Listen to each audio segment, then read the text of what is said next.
우리에게 주시는 하나님의 말씀은 히브리서 11장 6절의 말씀입니다. 히브리서 11장 6절의 말씀, 한 절 말씀이니까 우리 다 함께 한 목소리로 합하여 이 말씀을 합독하시도록 하겠습니다. 시작. 믿음이 없이는 하나님을 기쁘시게 하지 못하나니 하나님께 나아가는 자는 반드시 그가 계신 것과 또한 그가 자기를 찾는 자들에게 상 주시는 이심을 믿어야 할지니라. 아멘. 할렐루야.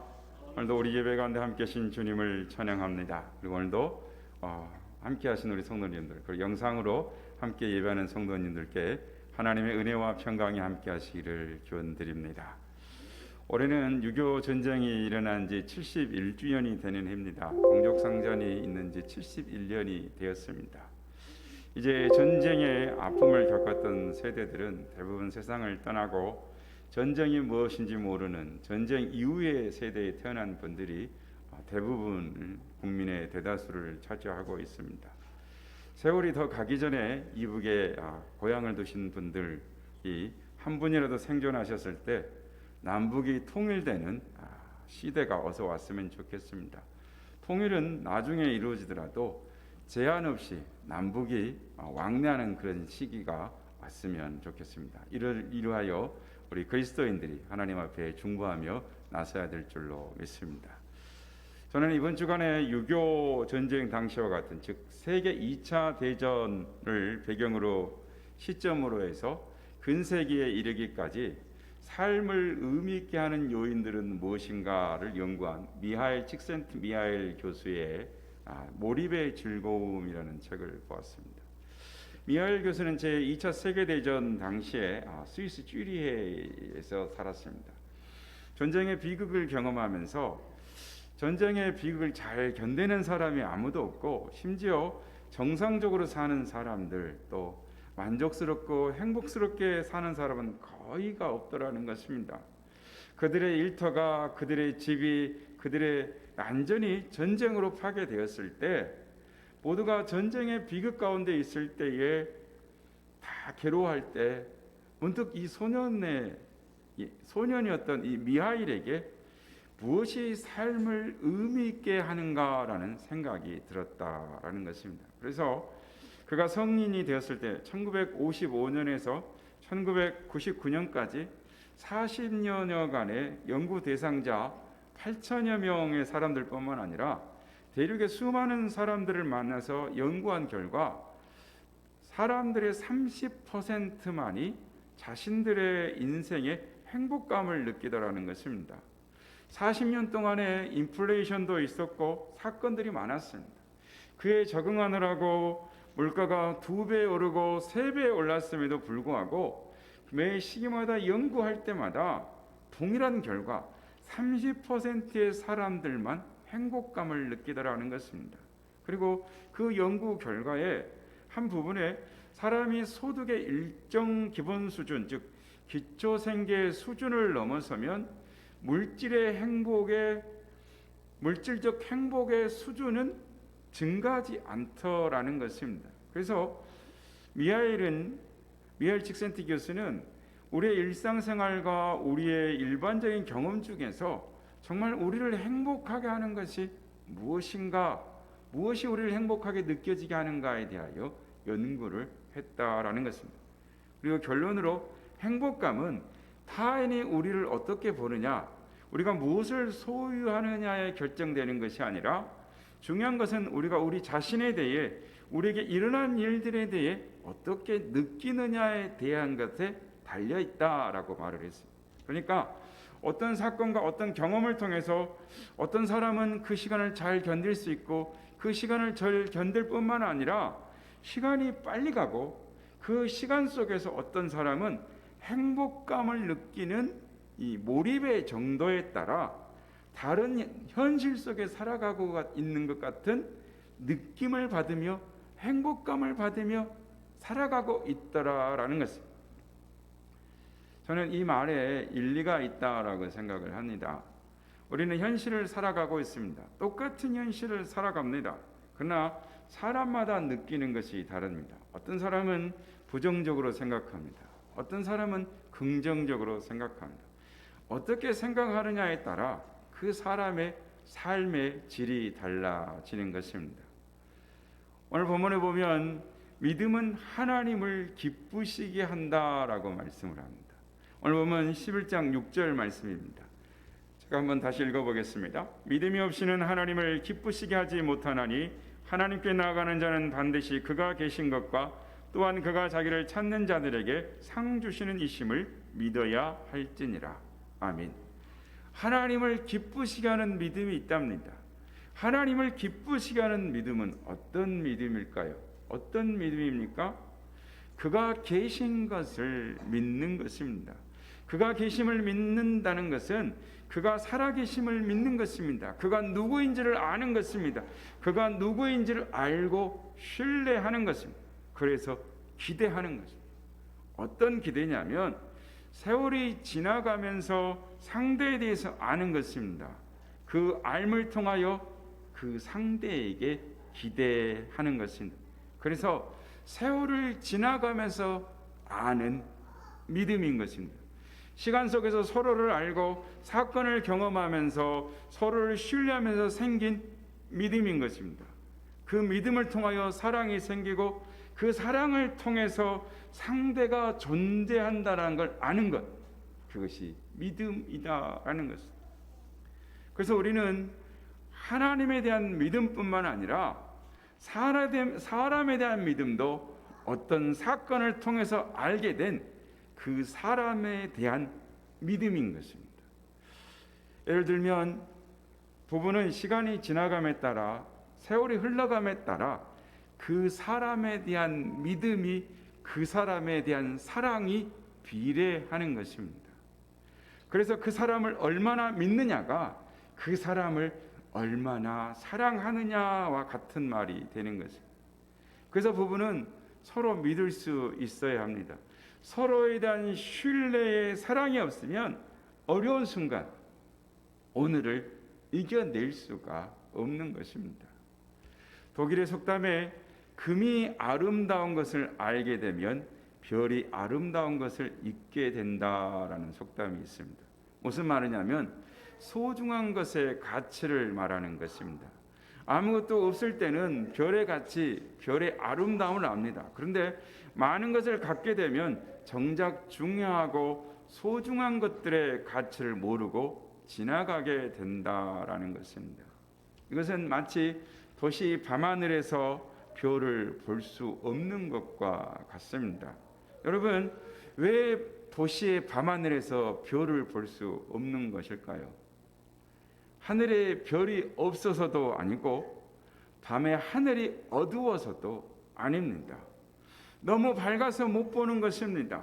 도시에는 빛이 넘쳐나는 것입니다. 가로등 불빛, 아파트 불빛, 자동차 불빛, 수많은 불빛들이 있습니다. 그래서 웬만한 곳은 손전등이 없어도 밤거리를 다닐 수 있는 것입니다. 예전에 지방을 가다 보면 밤에 고속도로를 타는 경우가 있습니다. 고속도로를 타고 가다가 도시가 나타나면 그 도시의 하늘은 환한 것입니다. 새벽 아침같이 환합니다. 그래서 별을 보려면 정말 인간적인 불빛이 사라진 깊은 산속에 들어가야 별을 볼 수 있습니다.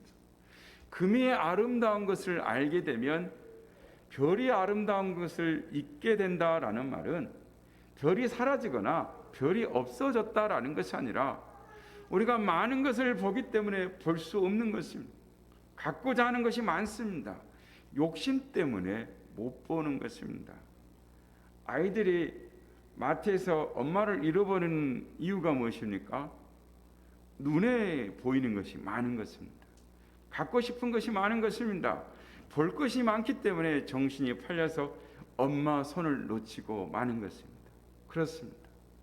너무 많은 것이 보이면 주님이 보이지 않는 것입니다. 여성시대 프로그램이 있습니다. 그리고 월간지가 있습니다. 이번 6월호에 보니까 아름다운 인생이라는 제목의 손편지지가 글이 실려 있었습니다. 어떤 여성분의 편지였습니다. 그 편지의 줄거리를 설명하자면 그 여성분이 20대 후반에 이상형의 남자를 만나 결혼했습니다. 30대는 60평 아파트에 살고 외제차에 골프 회원권 서너 개를 소유하며 부족 없는 30대를 보냈습니다. 그런데 언제부터인가 남편이 사업상 술을 마셔야 한다고 하면서 새벽이나 아침에 들어온 일이 잦아졌고 휴일에도 아이들 가족을 외면한 채 밖으로 도는 것입니다. 그리고 그럴 때마다 남편의 와이셔츠에는 여자의 립스틱이, 여자의 향수가 묻어납니다. 그런데 이 여자분은 이것을 물질의 풍요를 누리는, 풍요 대신에 자신이 치루어야 하는 대가라고 생각을 했다라는 것입니다. 그러다가 부도를 맞습니다. 부도를 맞으니까 그렇게 친하게 지내던 사람들이 혹시나 손을 벌리면 어쩌나 하는 조바심에 연락을 끊고 뒤돌아서는 모습에 치욕감을 느낍니다. 남편은 사업을 정리하려고 남고 이 여자분이 서울로 올라와서 학습지 교사가 됩니다. 예전에는 냉장고에 과일을 채워놓고 썩어서 버리며 살았는데 과일 사 먹을 처지가 안 돼서 상한 과일을 싸게 사서 설탕물에 재어 물에 타서 음료수로 만들어 먹습니다. 계단을 내려오다가 발이 삐어 절뚝거리며 발목이 퉁퉁 부었지만 파스값이 아까워서 결국 인대가 끊어진 상태에서 뒤늦게 걸을 수 없게 됐을 때 병원을 가게 됩니다. 그렇게 해서 번 돈이 고작 120만 원 남짓에 아이들 급식비며 방과 후 수업료며 관리비 내고 나면 외식은 아예 꿈도 못 꾸고 그나마 몇 푼 안 되는 월급에 어느 날 세금 연체료로 가압류가 붙어서 생활도 더 곤두박질 치고 거기다가 빨간 딱지 개고장을 받습니다. 정말 죽어야겠다라는 생각밖에 안 들더라는 것입니다. 그렇게 2년을 홀로 버팁니다. 그런데 카드 회사에서 연체가 되었다고 추심한다는 연락이 옵니다. 그동안 남편이 돈이 없어서 생활비도 못 빼내주는 거라고 생각했는데 내역서를 보니 남편은 여전히 친구들과 골프를 치러 다니고 비싼 등산복을 입고 룸사롱을 다니고 심지어 해외여행을 다니고 여자도 있다라는 것을 알게 됩니다. 통곡하고 쓰러집니다. 남편에게 이혼을 통보합니다. 뒤늦게 정신 차린 남편이 모든 것을 청산하고 배관공 기사가 되어서 전국을 떠돌며 일합니다.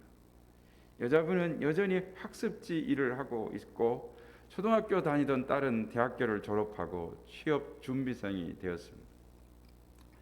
이 여자분의 글을 읽다가 저의 마음에 와닿는 부분이 있었습니다. 그걸 한번 읽어드리겠습니다. 남편과 나는 오랜만에 만날 때마다 서로의 주름지고 늙어가는 얼굴을 더듬으며 말합니다. 만약에 우리에게 험악한 세월이 없었다면 우리는 여전히 서로 속이고 고난을 두려워하며 모든 일에 감사하지 못하고 살았을 거야. 인생은 여전히 쉽지 않고 어렵지만 충분히 아름다운 것 같아. 자신 남편의 얼굴을 어루만지며 그런 말을 한다는 것. 그럼 이렇게 편지를 마무리합니다. 우리 가족이 또는 남편과 나의 삶이 앞으로 어떤 모습으로 진행될지 알 수 없지만 중요한 것은 어려움엔 반드시 끝이 있고 포기하지 않고 선한 마음으로 살아가면 반드시 좋은 날이 오리라는 것입니다. 라고 마무리를 합니다. 저는 이 여자분의 편지를 읽으면서 이 여자분이 인생이 아름다운 인생이 무엇인지 아는 것 같았어요. 인생의 행복은 재물의 많고 많음이 아니라 인생의 풍요롭고 가난함이 아니라 서로 신뢰하며 사랑하고 감사하며 살아가는 것을 아는 것입니다. 그렇습니다. 우리는 압니다. 하나님을 경험으로 압니다. 고난을 통해서 시간과 사건을 통과하면서 깨닫게 됩니다. 하나님을 알게 됩니다. 우리를 향한 하나님의 마음을 알고 하나님을 기대하고 하나님을 믿는 것입니다. 여러분, 이지선 씨를 알 것입니다. 지금은 한동대에서 사회복지학과 교수로 일하고 있습니다. 많은 사람들이 그녀에게 묻는답니다. 예전으로 돌아가고 싶지 않냐고. 그러면 돌아가고 싶지 않다라고 말합니다. 왜 돌아가고 싶지 않을까요? 그 사건을 통해서 잃어버린 것보다 더 큰 것을 알았기 때문입니다. 더 큰 기쁨을 알게 되었기 때문입니다. 소중한 사랑을 알게 되었기 때문입니다. 사과를 통해 하나님 그분을 알게 되었기 때문에, 그분을 더 소유하게 되었기 때문에, 하나님의 진실한 사랑을 알게 되었기 때문에 그 전으로 이전으로 돌아가고 싶지 않다라는 것입니다. 그래서 시편 기자는 오늘 우리가 예배 부름으로 한 것처럼 119편 49절 50절에서 이렇게 말합니다. 주의 종에게 하신 말씀을 기억하소서. 주께서 내게 소망을 가지게 하셨나이다. 이 말씀은 나의 고난 중에 이루라. 주의 말씀이 나를 살리셨기 때문이다 라고 말을 하는 것입니다. 성도 여러분, 우리는 고난의 사건을 통해서 시간의 흐름, 세월을 통과하면서 하나님에 대해서 아는 것입니다. 그 하나님을 신뢰하는 것입니다. 하나님 우리의 소망이 되시고 우리의 위로가 되십니다. 우리에게 하나님이 계시기 때문에 우리가 죽지 않고 산다라는 것, 우리를 버리시지 않고 살리시는 하나님이 우리의 하나님이시라는 것을 우리는 아는 것입니다. 하나님이 이 믿음을 기뻐하시는 것입니다. 그렇다면 이 믿음을 가진 사람들은 어떻게 살아야 합니까? 첫째, 감사하며 사는 것입니다. 데살로니가전서 5장 16절에서 18절, 항상 기뻐하라, 쉬지 말고 기도하라, 범사에 감사하라, 이는 그리스도 예수 안에서 너희를 향하신 하나님의 뜻이니라. 아멘. 어떻게 항상 기뻐할 수 있습니까? 쉬지 않고 기도할 수 있습니까? 그것은 감사하는 것입니다. 감사할 때 기뻐할 수 있습니다.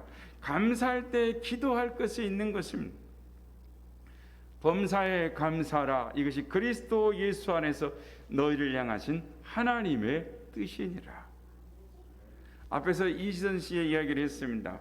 익히 잘 아는 이야기죠. 화상에 피부가 없고 살에는 누런 진물이 흐르고 뼈가 드러난 상황에서 하루에 하나씩 감사거리를 찾았다라는 이야기는 유명합니다. 숨을 쉴 수 있음에 감사하고, 물을 마실 수 있음에 감사하고, 내 힘으로 화장실 갈 수 있음에 감사하고, 손가락 없는 뭉뚱거려진 손가락으로 숟가락질 할 수 있음에 감사하고, 감사거리가 없을 때에는 고난을 통하여 일하실 하나님을 바라보므로 감사합니다라고 감사했다라는 것입니다. 성도 여러분, 하나님이 어떤 분이신 줄 아는 사람은 감사할 수 있습니다. 고난 중에도 앞이 보이지 않을 때도 하나님을 신뢰함으로 감사할 수 있습니다. 여러분도 하루에 하나씩, 한 가지씩 감사해 보시기 바랍니다. 저도 하루에 하나씩 감사하려고 합니다. 감사거리를 찾아서 감사하려고 합니다. 요즘 이 목사님과 아침에 경건회를 할 때마다 매번 하는 이야기가 있습니다.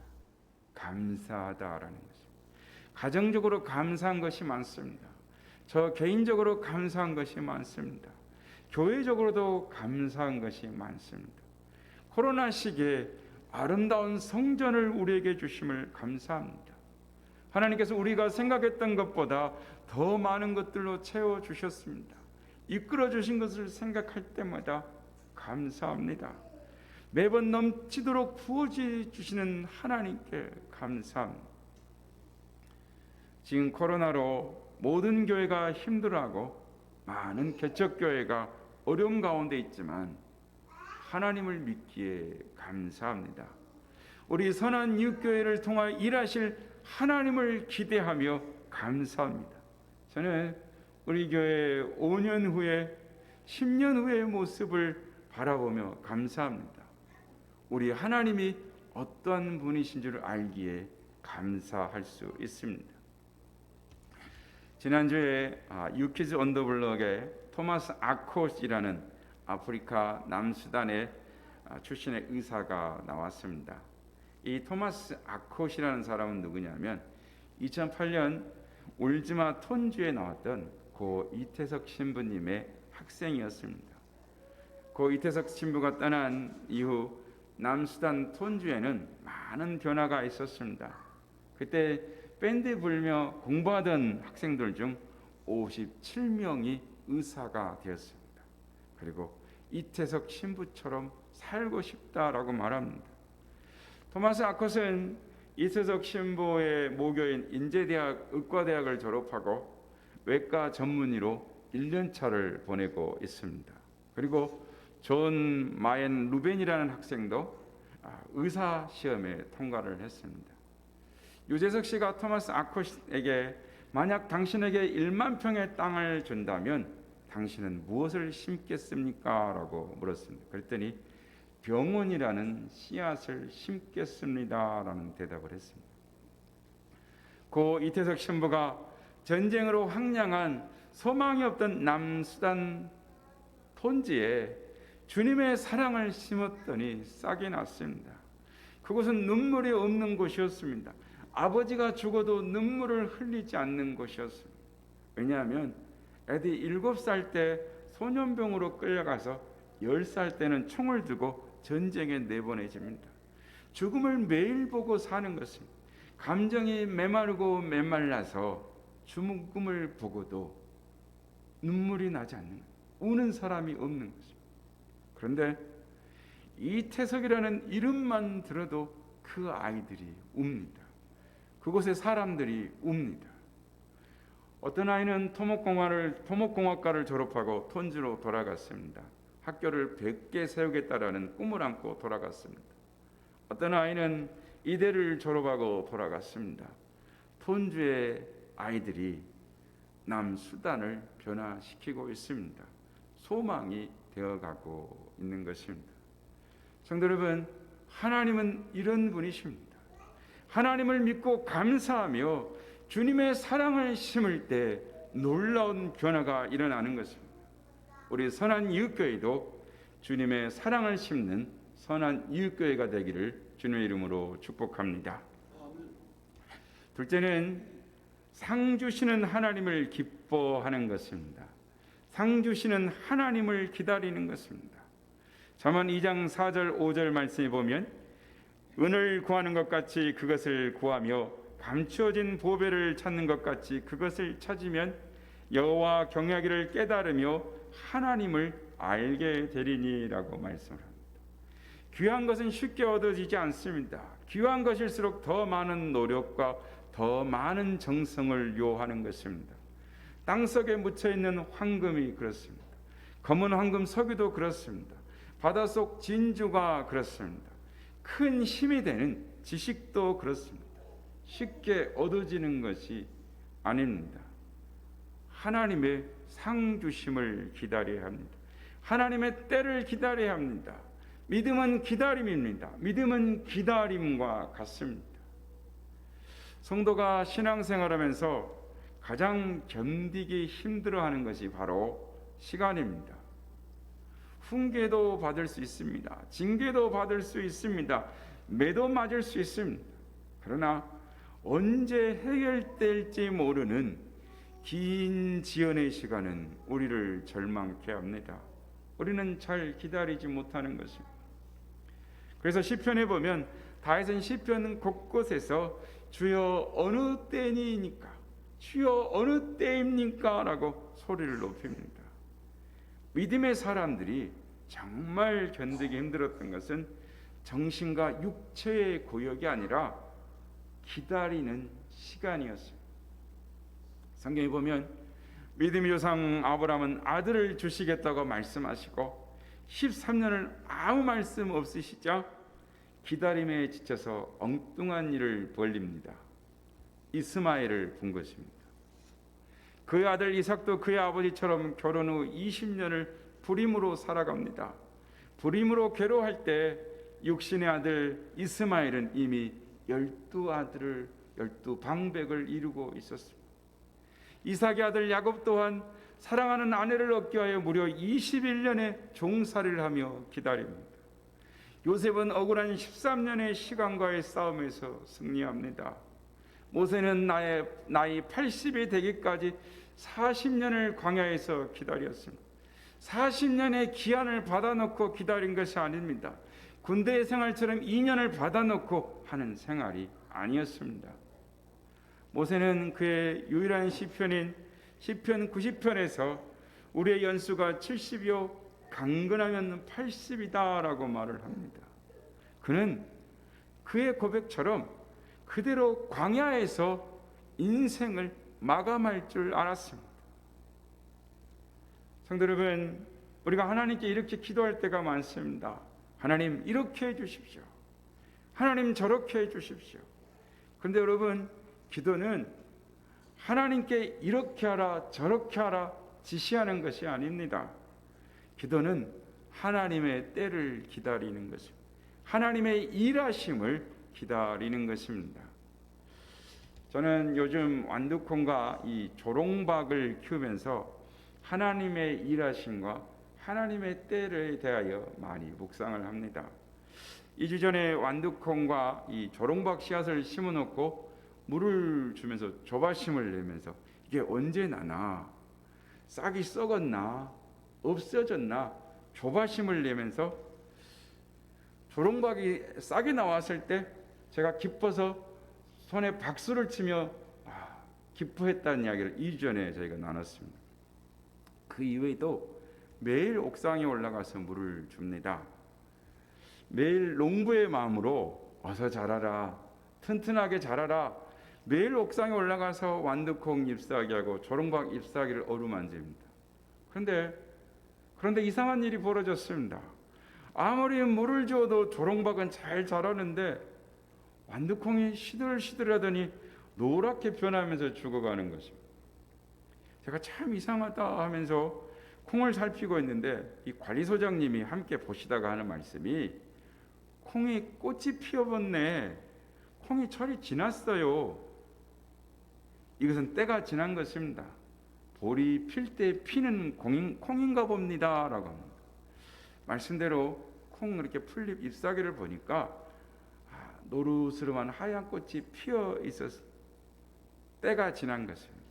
가을 콩이 아니라 봄 콩이었던 것입니다. 수확의 때가 다른 것입니다.